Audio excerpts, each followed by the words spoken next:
Hi. So here we are with the argument of definition essay. The argument of definition essay is to be a minimum of 1,500 words, in which you present and support an argument of definition as defined in Everything's an Argument, Chapter 9.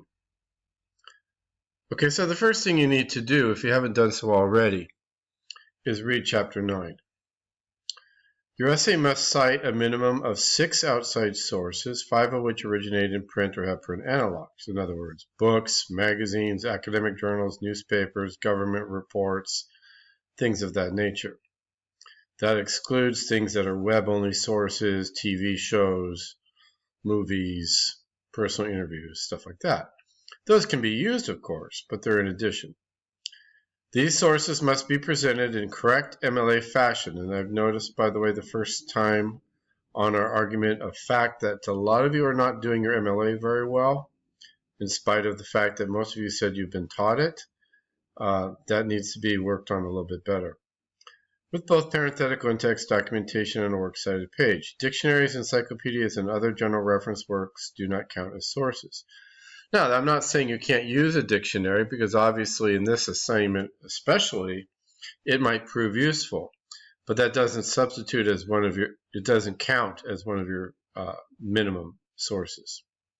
In addition, you must have at least 2 notes done in MLA format. Okay, and you can take a look. There's a link on our Canvas page under Canvas Modules Web Links.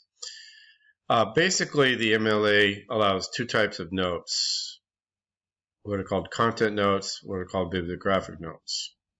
There are 2 ways of doing the notes, with footnotes or endnotes.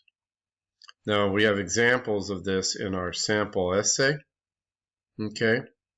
But the simple thing for me to tell you is a content note basically comments on the content of the material. Bibliographic note comments something about the source. It is not a substitute for in-text documentation, but sometimes talks something about the source. Look at the sample in the text, or I should say not in the text. Look at the sample on our Canvas page under definition, right? Look at the sample essay, see how it's done.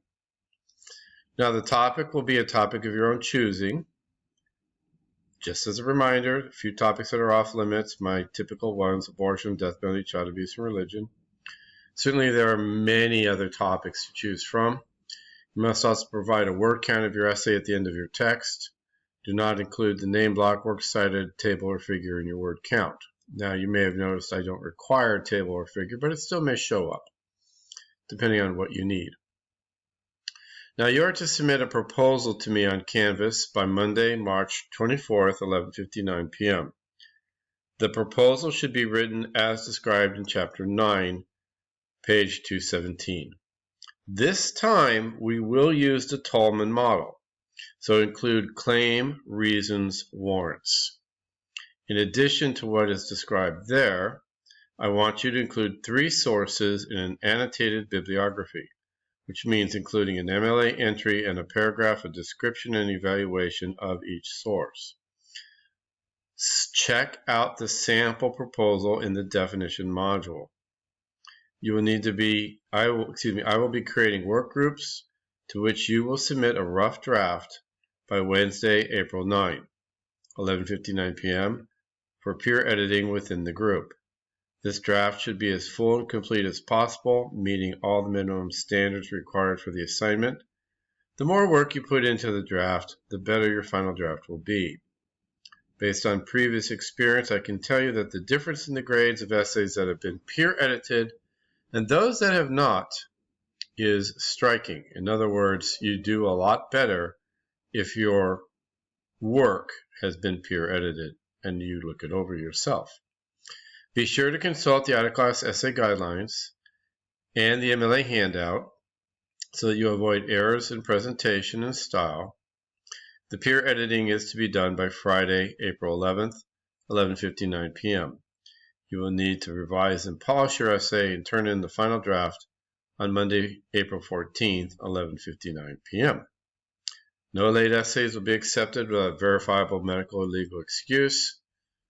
And again, the minimum requirements are at least 1,500 words, at least 6 sources, all cited, at least 5 of those sources originated in print or have print analogs, right? Meaning it showed up in print somewhere, even if you got it on a computer.